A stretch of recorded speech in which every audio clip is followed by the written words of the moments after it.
and welcome to another edition of our Memory Lane podcast here on the DK Pittsburgh Sports Podcasting Network. We have a fascinating guest today, former Penguins player Matt Murley. Played professional hockey for 2 decades. Now he is an analyst. He's also on the sports betting analyst side. A lot of stuff to get to with Matt, playing all over the world. Just really kind of a fascinating story. How you doing today, Matt? Thanks for joining me, man. Oh, thanks for having me. I'm doing well. I'm over in Sweden right now, so it's a little later than you, but things are great. Now, you're from New York, right? You're 42 years old, Yes. from New York, and you're living in Sweden. You have played I was just going to go through your career. You've played for the Penguins a couple years, Wilkes-Barre, Syracuse, Russia, Asia, San Antonio, Phoenix, hell of a lot of towns I can't pronounce. I mean, when I look at your career, man, it's just fascinating of all the different places sometimes players have to go to keep playing.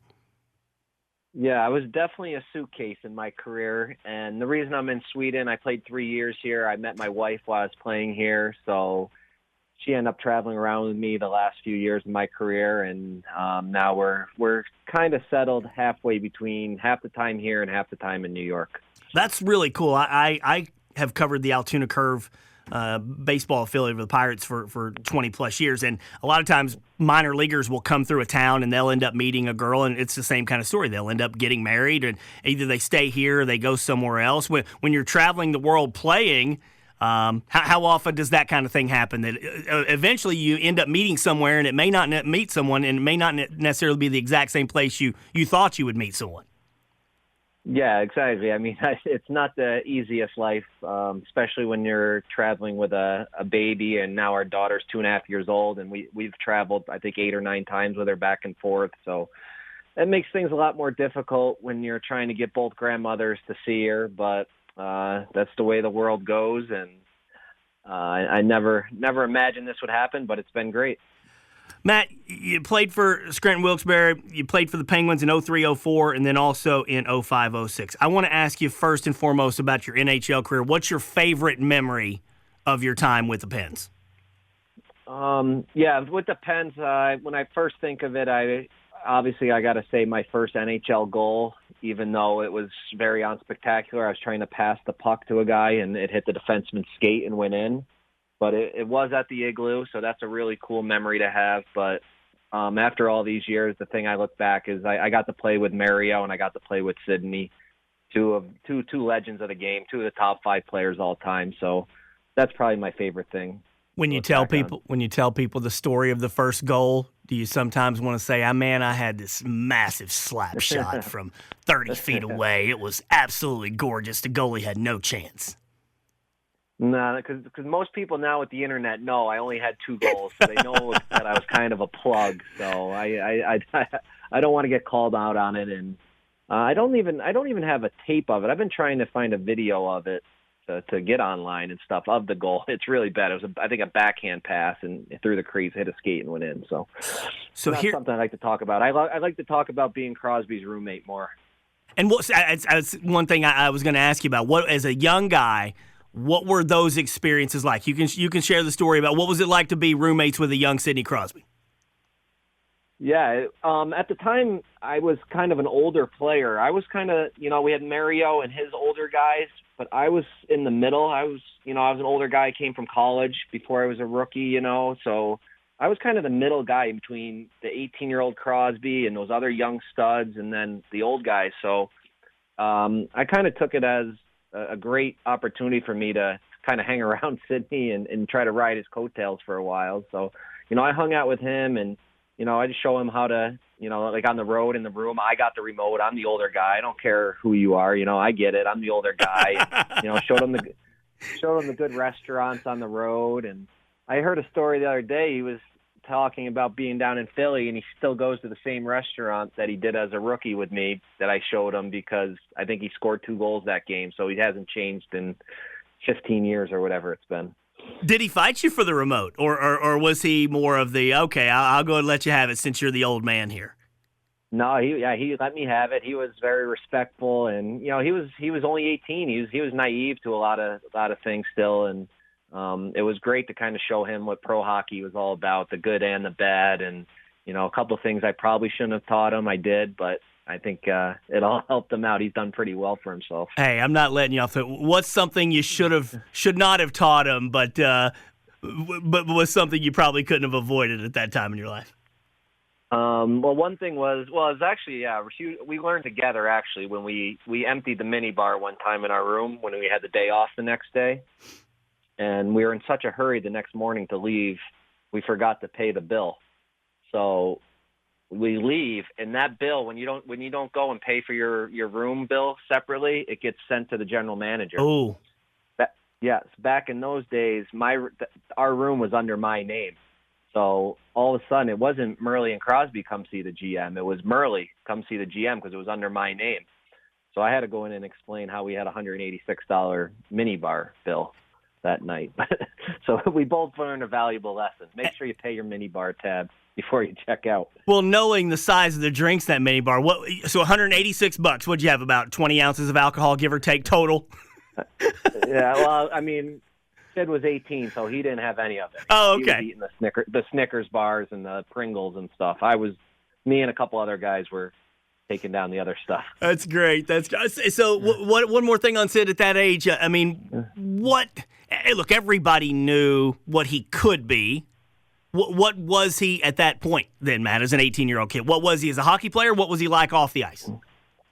Yeah, I didn't believe it either. Like, who this guy, he's going to be this. And then you see him, he's a smaller guy. Like, what? This guy's going to be the next one? Like, what do you mean? And then I saw him the first practice. You saw him on the ice, and it was just something different. The way he skated, he was splitting defensemen, which, I hadn't seen that happen since Pee Wee. And he's a big reason the game has changed with all the speed, and they need these smaller defensemen because he was just flying around everybody. And the biggest memory I have of him was like his leadership, and I've talked about it with my teammates or kids when I've coached, is his leadership at 18. It was incredible. As a 26-year-old, he somehow had me where I was like almost answering to him on the ice. Like I wanted to be my best player around him. He just like he brought greatness. Like he talked about winning all the time. He knew he was going to win Stanley Cups, and you didn't want to disappoint him. You wanted to be your best every day for him and get better every day for him. And he's an 18-year-old kid. So that was really an amazing leadership skill. For all the hype that he got at that point in his career, he obviously has become one of the top 5 players of all time. Would you have expected that? Even with all of the expectations for 18-year-old Sidney Crosby, has he met or surpassed them? And from what you would have thought back then. Yeah, I think the way I taught, like when I first saw him, I didn't think like the first just off the ice. I was like, no, nothing's gonna go. We're still gonna be last in the league. But when I saw him first take the ice in those first games and the first regular season games, and he was dominating, I assumed that this was gonna happen, and it has, and it's exactly what I would have expected from him.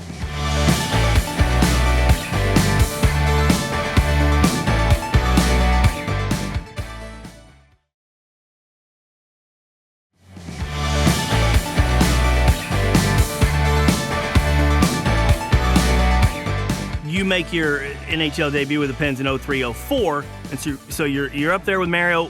What was that like? So what was the whole experience you get there? Obviously he had been sensational for a long, long time, and he was closer to the end of the career. So what was that experience like? Yeah, it was wild. I got a little taste of it my rookie year. I was there for training camp with him, and I actually got a funny story about that. It was my first practice. And you never knew what group Mario was going to be in. There's group A, B, and C. And as owner of the team, he can, go when he wants. Whenever the tea time, whatever works for his tea time, he would come out. So, of course, he comes out for our practice, my very first practice as a pro. And I'm like, holy cow, it's Mario Lemieux. Like, this is crazy. And I'm not, like, really thinking. I just get in the line for the drill. And all of a sudden, it's my turn to go. And who's skating at me? 66. I'm like, oh, my God. Like, don't screw this up. So I focused so hard, and I ripped the pass, and I put it right off his skate, like just brutal.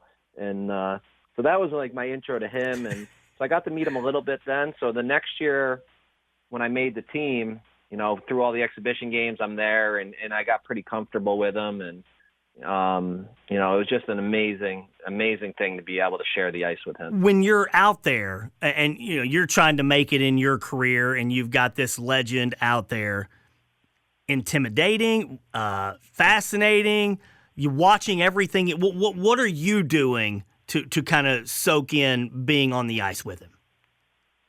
Yeah, it was all of it. But at the time, I really I made that team as a third, fourth line player, as a kind of a penalty kill specialist, stuff like that. So, he had the power play under control. So at that time, I wasn't really watching him to learn the power play, or, I was kind of learning just how to be a pro from him, leadership, and I was, still kind of starstruck when he would go and do stuff. You're like, oh my God, that was crazy.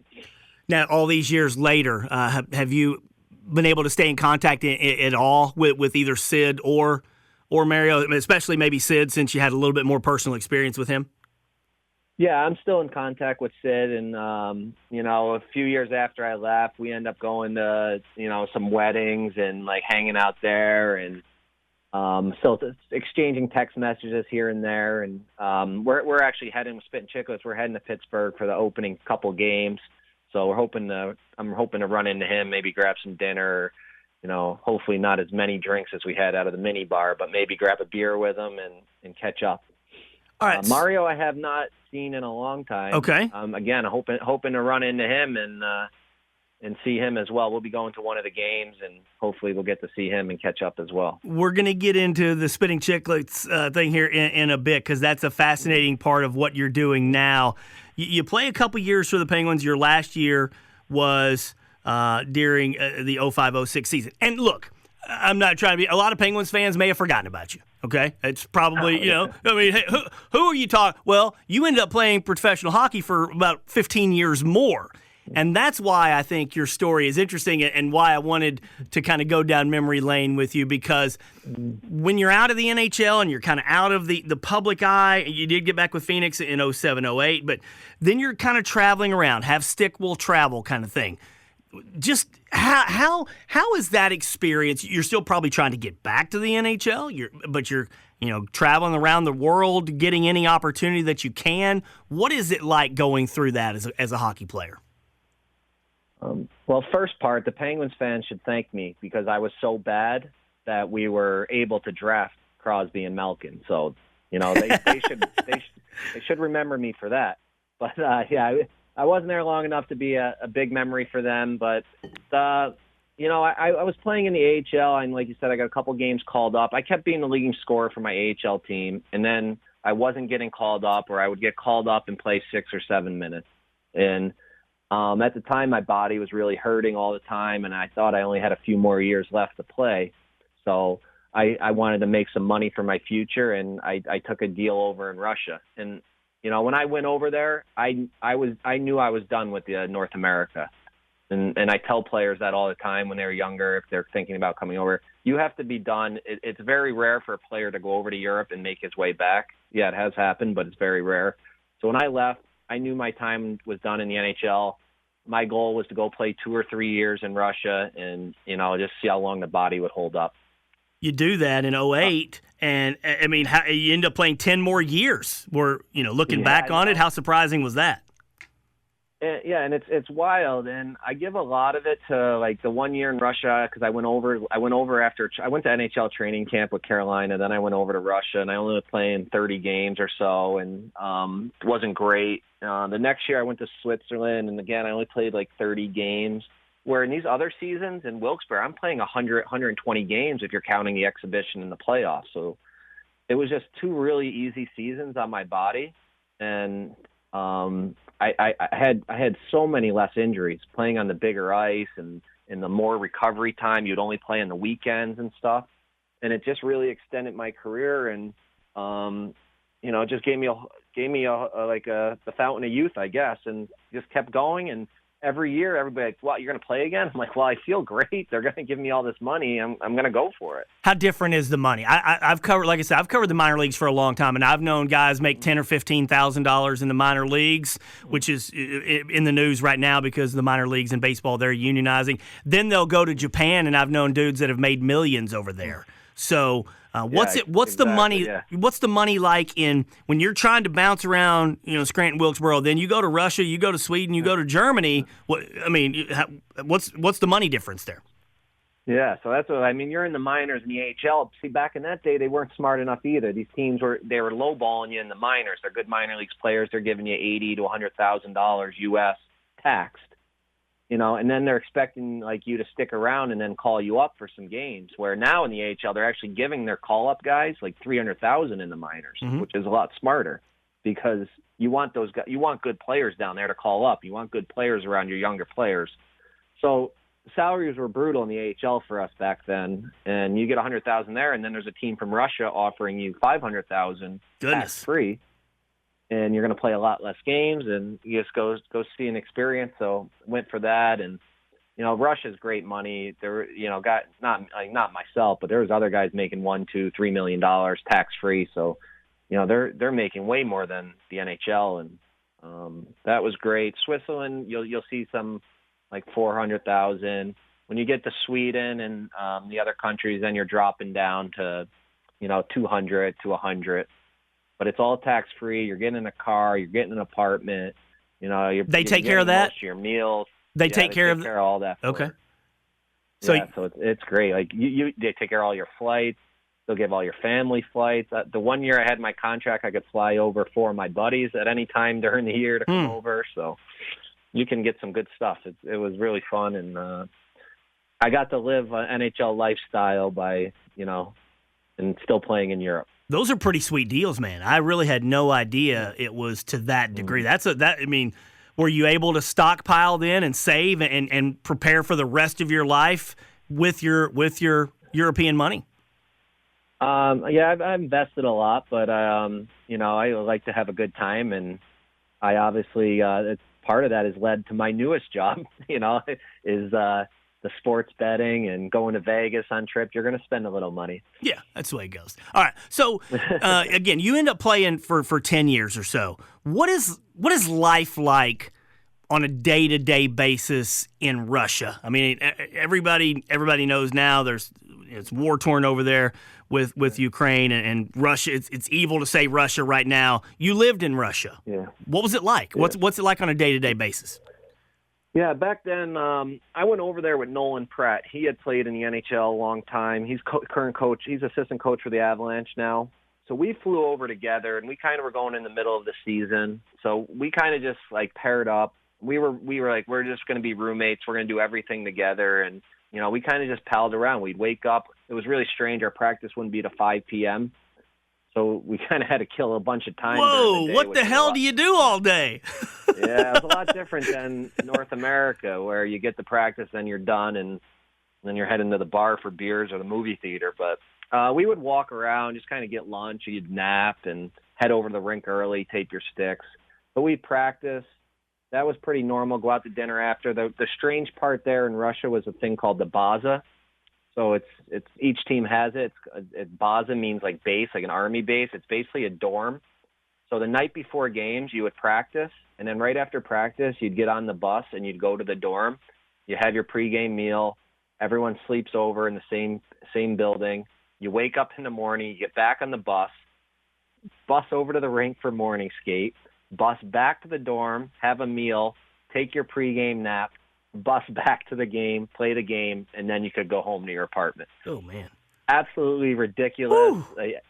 It just, I ended up going from having my own bedroom with a king-size bed to living in this dorm with Prater on a single bed and having to share a room. It was a Russian tradition. A lot of the teams still do it to today. It was just nuts. The baza. It's awful. You wound up playing in Japan as well in the Asian League. Was that a fun experience?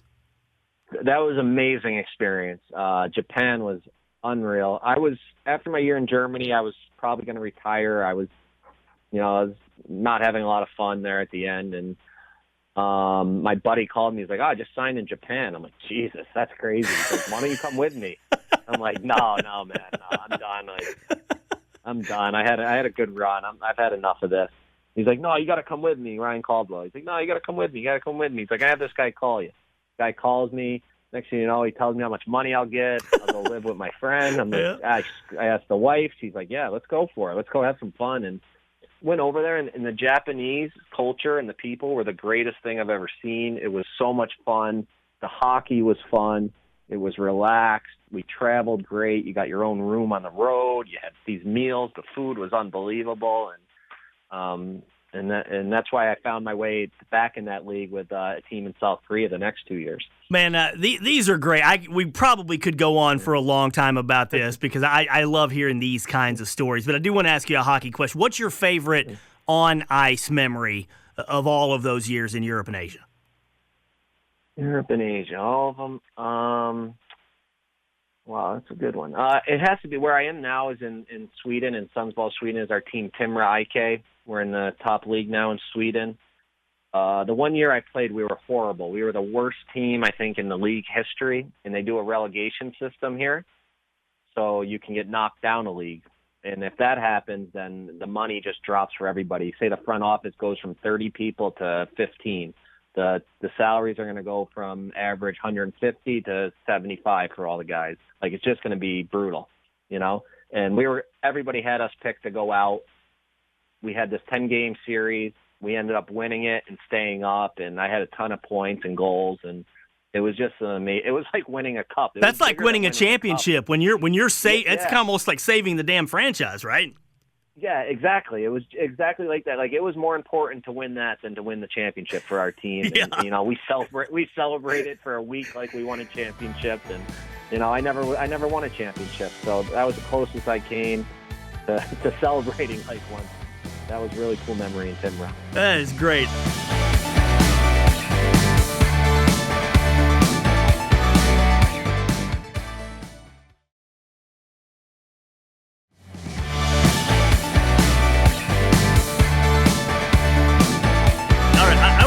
You about what you're doing now with the sports betting, Spit and Chicklets. You can tell us a bit about that. But first and foremost, just how does a former athlete get involved then on the sports betting side of things once you're finished playing?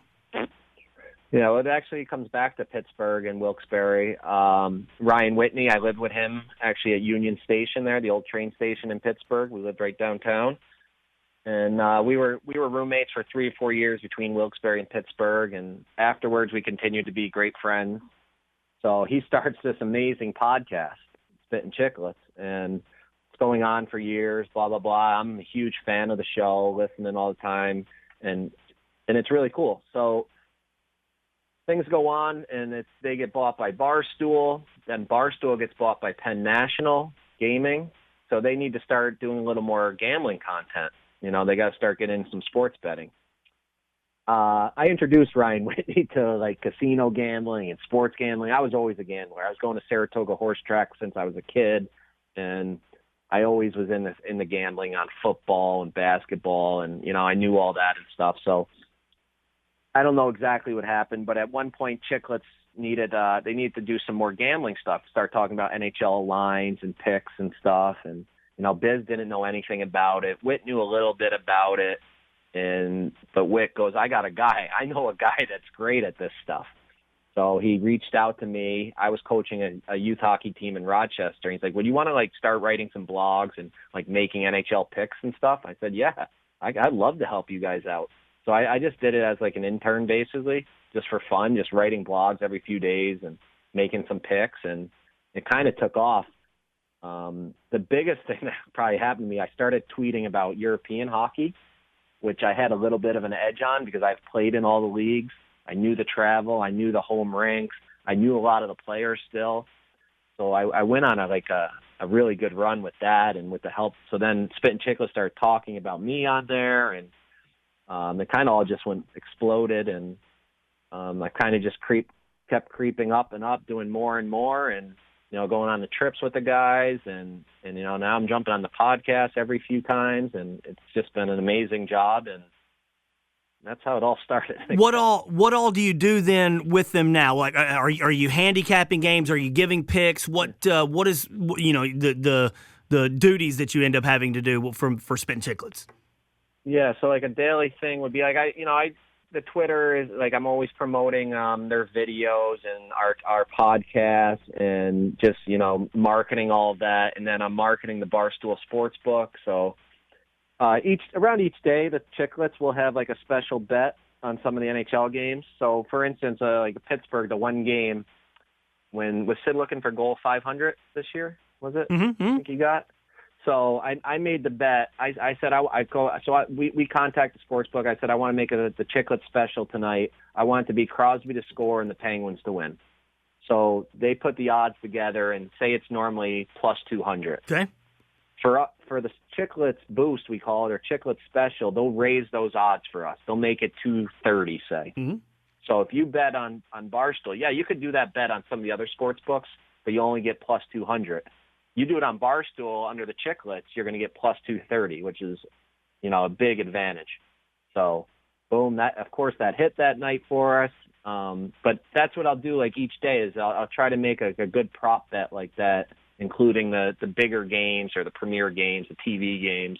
And that's one of my big things. And just making content, writing blogs. Like I wrote a lot of blogs about my time in Europe and Asia and, just stuff like that, and, go on the pod and analyze the games. Kind of just whatever they need me to do, I do it. Biz like to call me Swiss Army knife. Now, there are former athletes all over sports media in all kinds of realms, play-by-play, commentary, analysts, all of these things. And you can correct me if I'm wrong if you know more, but there don't seem to be a whole lot of former athletes who are picking games and doing the sports betting side of it. Is that true? Yeah. And do you? Yeah, I think that's true. Is it odd? One, is it odd to you that more are not involved because you would think that they, with their expertise, they could get it, or do you think that is it still maybe a little taboo for these athletes who were told their entire athletic career, hey, we'd better not catch you gambling on anything? Yeah, exactly. It's, gambling is still kind of the boogeyman in the closet. People are still a little afraid of it in the last year or so. Obviously, it's become a lot better. But I think some guys, and I mean, I had to think about it too. If I ever wanted to get in coaching again or, at any level, like college or pro, like, could I have this gambling background or would that just ruin any chance for me for a job? So I think a lot of guys are hesitant to that if they still want to be in the game. Another thing is, like, guys weren't into this. Guys, I on my team, I was the guy that had to run the NFL pool every week. The NCAA basketball pool every year. Guys, because like you said, guys, when you're growing up, you're not allowed to gamble. You're not allowed to do that. And, a lot of guys just aren't into it. And, nowadays the guys making so much money in the NHL, they don't need to do anything else. Yeah, that's a good, in professional sports, that is true. I am curious about, go ahead. Yeah, that's why you're not going to see like young coaches anymore because all the NHLers over the last 10 years they've all made $30-50 million. They don't need to go coach anymore. It's the older generation that they didn't make any money, so they still want to make the $1 million a year. All these other guys are making $1 million just on their investments, So there's a lot less younger players around doing stuff outside of hockey and so forth. Well, you're a good player. You played sense. professionally for 20 years. You know this other side of it as well. And I'm just curious, when guys are playing, not that they're putting money on games. I'm not asking you to out anybody like that. That could be really bad. But do guys notice the lines? Do guys notice, hey, I'm an underdog. We're underdogs here. We're this much, blah, blah, blah. Is that something that, in your experience from hockey and or other sports, if you're aware of, do guys talk about internally within themselves in the locker room or whatever?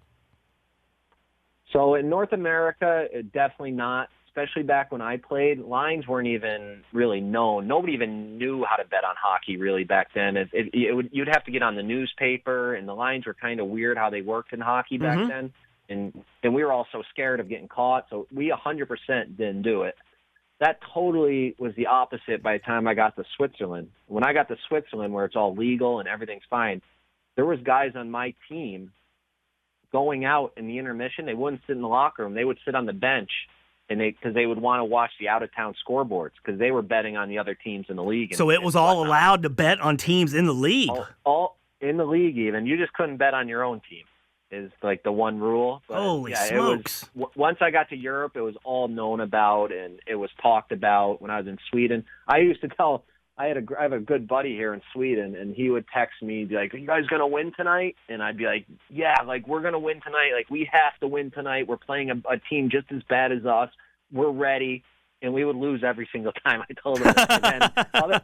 And then other times I would tell him, "Oh, we're playing first place. We're missing 3 guys. Like, we stink. We're going to lose." We'd somehow upset. So, like, yeah, you can have inside information, but it's still hockey, and anything can happen. But yeah, to get back to your answer, NHL, I never talked about it. I never even thought about it. Hockey gambling. You know, we would maybe do a fantasy hockey between the teams, like the points and stuff, and throw $20 on it, but never wagering individual games or over-unders. But in Europe, it was totally talked about and alive. Well, I'm going to ask you something way outside the box here. I'm guessing you've thought about this before, but it has nothing to do with hockey. I'm going to ask you about Pete Rose, because we're all of the stuff we're talking about, myself, most everybody that I've ever encountered says that Pete Rose should be in the Hall of Fame. He had 4,256 hits, but then the gambling thing comes up and blah, blah, blah. You think Pete Rose should be in the Hall of Fame? Well, yeah, and I mean, that story is why we all were so scared and we never looked at it or even thought about it or talked about it. It was because of Pete Rose. That was so well documented that you couldn't do that and stuff. And I mean, I have no problem with him if he didn't bet on his games, but was he betting on his team? He was. He said that he never bet on. Here's the thing that's interesting. I'm very curious to pick your brain on this. So what Pete Rose said he did, he never bet on his team to lose. Okay, so, but you're the manager. You can control who's pitching today and tomorrow and the next game and the next game and all that. You can control your relievers. You can find a way when you're the manager of a team to I don't want to say fix a game, but control some outcomes. Can you in hockey or maybe even the next game? Correct. That's game, that's exactly right. Screwing over that game. Correct. Yeah. So if I'm going to use my major reliever here. Maybe I won't need to use them. Can that work in hockey? I mean, is that even possible to manipulate anything like that if there's bets on a hockey game? Yeah, you can depend on your starting goalie or how quickly you pull off that first power play. Now that I'm thinking about it, maybe that's why I used to get pulled off the power play in Sweden sometimes. Maybe my coach was betting against it. I could never understand it. Our power play unit was scoring all the goals, and he would pull us off first after 30 seconds. Yeah, you could definitely manipulate it if you were coaching. As far as Pete Rose, the Hall of Fame, I mean, I really don't even think it's a big deal. But at the time, it was the rule, so he probably should stay suspended. I don't see coming back and unsuspending him now. Yeah. It seems kind of it's over with. It's done. Who cares? I don't know. Man, these are great stories. I want to give you an opportunity to let folks know how they can read what you do, see your picks, follow Spittin' Chicklets, those kinds of things. Yeah, follow the Spittin' Chicklets on Instagram and Twitter, and I have my own Twitter, Matt Murley 19, where I have all my picks out there. I'm obviously older guy. I'm just getting into the Instagram, but I got that firing up. It's Merles_EBR. And my big thing when I started was I was everybody rides. There was an old hockey coach of mine, Jay Pagney, who used to always say that, everybody rides, meaning we're all in it together. When we were training, if one guy was going for a 2-mile run, we're all going. Everybody rides. If we're all going out that night, then everybody's getting up in the morning and skating. It's everybody rides. So I was putting that as my thing every time on Twitter. But one day I got really lazy and I just wrote EBR, not even thinking. I didn't want to put ER, everybody rides, 2 words, ER, emergency room. That's just bad karma, especially with gambling. You want good karma all the time. And I just said, screw it, I'm going to do EBR. And I was just really lazy that day. But wasn't that the day Whitney saw it and followed my picks and he brought it up on the podcast and it's stuck ever since. So when you see EBR, that's me. But Spittin' Chicklets, I'm on there on their videos and on the podcast a lot, and these guys take great care of me. They've given me a great gig, and we're coming to Pittsburgh for the whole week, opening week. We're doing a live show October 14th. It's already sold out. Is it Carnegie Hall or something like that? Carnegie Hall already sold out, but I think some more tickets might become available. We're going to do a bunch of parties, go to the game, and we're going to golf with like some old alumni, and we're going to have a great time, and we're going to pump up Pittsburgh, that's for sure. Man, you got 52,000 followers on Twitter. That's a lot more than most hockey players who spent the bulk of their careers in Europe bouncing around. I mean, this has been a highly, highly successful venture for you. Would you have ever thought that it would become that? No, it's wild. Like I had my Twitter. I basically started for when I was here in Sweden. I knew there was a lot of fans, and I had maybe 1,200 people on there following me before this all started. When one good story was when I went down to Philly. It was kind of how it all did start with Spit and Chicklets. Whitney calls me just after I retired. He's like, "We want you to come down and do an interview in Philly, and then we'll go to the game that night." So this shows how these guys knew too about gambling. So I come down there, I do the interview, hour interview, we have a great time, couple beers, and now we're off to the game. And everybody's like, all right, who we betting? We got to bet. And I think Grinnell was like, I like Philly. RA's like, oh, I like Philly. And then Biz was like, no, Washington. Witt's like, no, Washington. So we're like, man, we don't know who's going to win this game. I said, hey, let's bet the draw. And these guys are like, what? What are you talking about? I'm like, let's bet it goes to overtime. Mm-hmm. They're like, you can't bet that. I'm like, yeah, you can. I'm like, that's the only way they bet in Europe. European soccer, hockey, it's three-way, I call it, in regulation. They're like, what? So Grinelli looks on his account, and he sees it, and he's like, holy cow, it's plus 300. He's like, we got to do this. So we're all in the car on the way to the rink. We all end up betting it. And, Biz is doing some video before the game, and he's like, oh, yeah, we're here, and now this idiot Murley over here has got me betting draw plus 300. So we're all on it. And, they post it to their account, and then immediately, it blows up. And then, lo and behold, the game goes to overtime.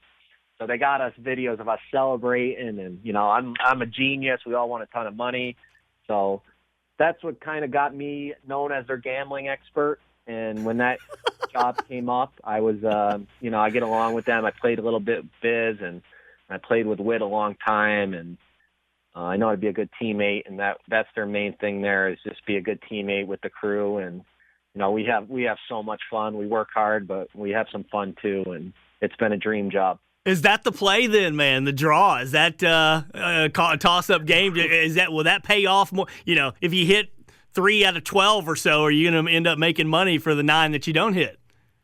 Yeah, if you look at the stats, you won't end up winning, but it's those rare occasions where you're like that. Like you can't decide, and you're just like, what do I do? What do I do? I like them both. And with the draw, it's fun because you're always in it. No matter who scores first, now you're rooting for the other team. Yeah.